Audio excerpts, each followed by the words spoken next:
Hello folks, you got Kevin Melonslice here, your #1 news source for all things bad merchandise. And today, I'm here to introduce all of you to the Zayden Skye Studios store, where you can buy all sorts of bad stuff. They got fucking shirts with faces on them. I don't get this. They even got fucking stickers? Are you kidding me? Wow, this is the greatest thing I've ever seen. Get all your Zayden Skye Gang needs at the Zayden Skye Gang store. G'day and welcome back to the Zayden Skye Gang takeover of the PPL. What, you don't know what the Zayden Skye Gang is? Well, let me tell you. You may not have heard of the Zayden Skye Gang, but you would know the people in the Zayden Skye Gang. Anyone know it's Regulator 60? In the GBA D League, he's in the P4G, he's in the NPL Majors and Minors. Ever heard of Blue Rogue, best Jenner in the format? Ever heard of Hera Crossernite? Ever heard of Bill Standish, P4G champion? Ever heard of Alright Cap? Ever heard of Deebs? Ever heard of Palpitoad? No, you probably haven't. It's Palpitoad's. It's a bit of a low-key member. Ever heard of Rennie T? Ever heard of Zayden Skye, Levenant, Kyle A? All of the above are intertwined with Zayden Skye, so I had to run an ad for the Zayden Skye Gang store for this clash between two Zayden Skye members who are currently in the middle of the Zayden Skye Gang takeover of the PPL. We've got like 4 members of the Zayden Skye Gang in the PPL, so it's a takeover. That's what it is. So we're here versus Hera, aka J Ricky, with me, Ollie. It's Bill, but shh. It's fine, don't worry about that. And we're here for the PPL week 4. Yeah. So, Hera is a good mate. He's also a fellow Zayden Skye Gang member, which I've explained a lot, and it's kind of hard to explain, but I gave the basic gist of what I could. So, matchups. Hera's got a pretty scary team, however, it's one of those matchups where I only feel like he can bring about 8 mons versus me, so, and the only real thing that I am scared of is Zapdos, and I have an Emolga, which can shut down pretty much any Zapdos set, unless it's like Choice Scarf, which is pretty good. Also on his team he has things like Greninja, pretty scary. Things like Arcanine, Garchomp, Empoleon. Mega Venusaur I was also rather scared of, but you can see he didn't bring it, so that doesn't even matter. We'll quickly go with my team. We have a physically defensive Necrozma with Rocks, Recover, Zap Cannon, and Photon Geyser. We have an Emolga, which has Encore, and Toxic, and Air Slash and Thunderbolt. As you can see, it just destroys all of his team. Like Zapdos just Toxic and Encored, you know. Arcanine just Air Slash it till it's dead. Sork Air Slash it till it's dead. Garchomp, no problems. Empoleon, Thunderbolt, easy. Empoleon just beats his entire team. Then we have Celesteela, kind of bulky, but with a Z move. What kind of Z move? Well, it's a Z Rock because it's not bulky, it's offensive. Thank you, analysts. I'm finally bringing offensive Celesteela. It's not just a bulky mon, you're wrong. Then we have a Scarf Garchomp, I do believe. Then we have a Life Orb breaking Kommo-o and just a standard bulky Milotic. So I think without any further ado, we'll hop into the game. I'm sort of expecting him to lead off with anything really, because I don't care what he leads with, because I'm getting my rocks up with my Necrozma no matter what. So let's get right into the game. So as I said, I'm leading off with Necrozma. I'm not even sure what he's leading off with, but it doesn't really matter. Like I said, it doesn't matter what it is, because I just get rocks up on it. This Zapdos is not really a threat to my Necrozma. I have a good amount of speed, so I want to know, so I can find out if this thing has speed or not. And as we see, we do outspeed, meaning this has very, very minimal speed, if any at all, because we do outspeed. I'm only outspeeding Zapdos by just a hair, so he's not doing too much speed creeping. So anyway, I get my rocks up, he just goes for a U-turn, he then brings in his Empoleon, which is not an issue for me. He went from one bulky bird to the other. So we're just getting leftovers back, so I'm thinking, you know, the worst he's going to do to me is defog my rocks, I can get him up again, or Toxic, so I'm just going to go for Charge Beam, and luckily we pick up the special attack boost, which is really, really good, as he just goes for a Toxic. Now on this turn, I'm thinking, he definitely could swap out, but I feel like he doesn't really gain much from doing that. So I feel like it's still in my best play to just go for another Charge Beam. I fully expected, I considered him going into Garchomp, but I just thought he wouldn't do it because there's no real point in it. But he does go into it, he does block my Charge Beam, which I'll give him it's a prediction, but I don't see what he gains with this. Because I'm actually physically bulky. This is my thing to deal with Charizard. So I'm just going to go for a Photon Geyser as he goes for his Stealth Rocks, which is a bit interesting. I'm going to explain, once he goes for Earthquake, why it may not have even mattered that he went for the Stealth Rocks. So I do a huge chunk with Photon Geyser and get some more leftovers back, but I take a good chunk from Toxic. Now look at my HP. I'm 133, and he's going to go for an Earthquake on this turn. And he does around about 70.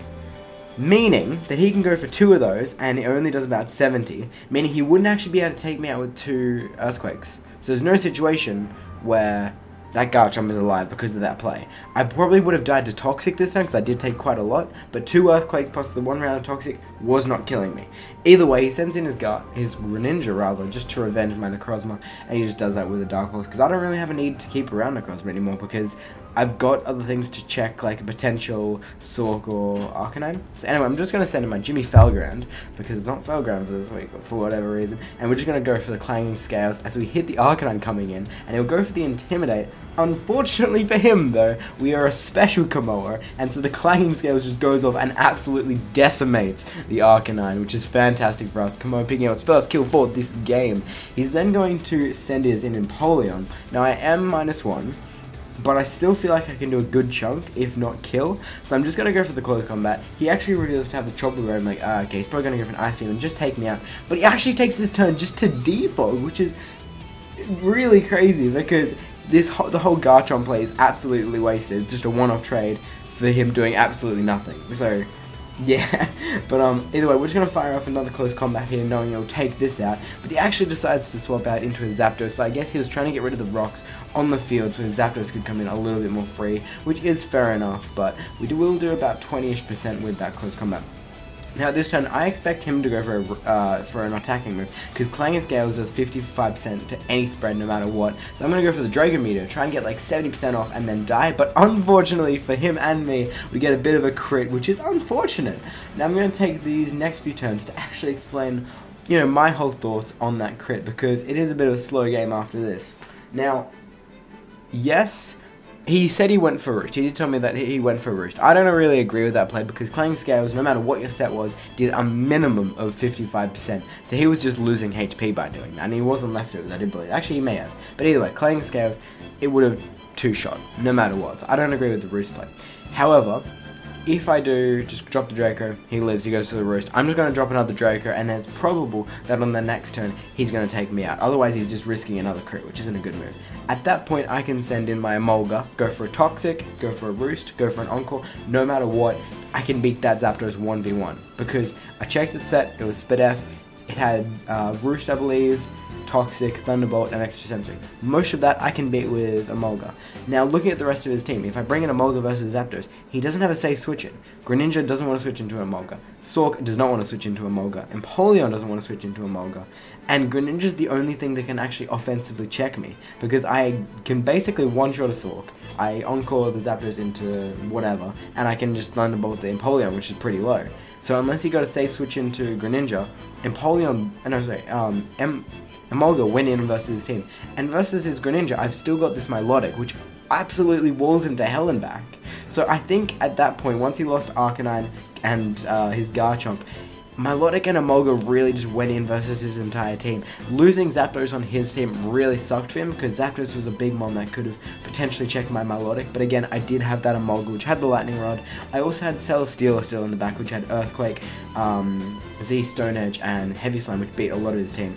Either way, at this point, he does just go for a Power Up Punch, and I just get the burn, which just locks up the game. Originally, when I just sort of calced normal Sork, I was like, I'll go down and I'll just win with Celesteela. But he goes for Power Up Punch, I'm like, oh no, we're not risking this. So I do hope for the burn, we do get it. And then, unfortunately, I actually forget that I should recover with my Milotic, and I'm put quite low, meaning that I'm in range for Z Dark Pulse from the Greninja, which is not good, because I don't want to lose this Philo because of how close the PPL standings are right now. I believe there's like a 2 differential difference between me and David right now, which is crazy, but he does go for the Z Dark move, which is unfortunately going to take out my Milotic, but it gives him some nice thumbnail bait, I guess, although I feel like Kommo-o should be on the thumbnail because, it kind of went in versus his team, but, Milotic is sucked into a black hole and just absolutely obliterated.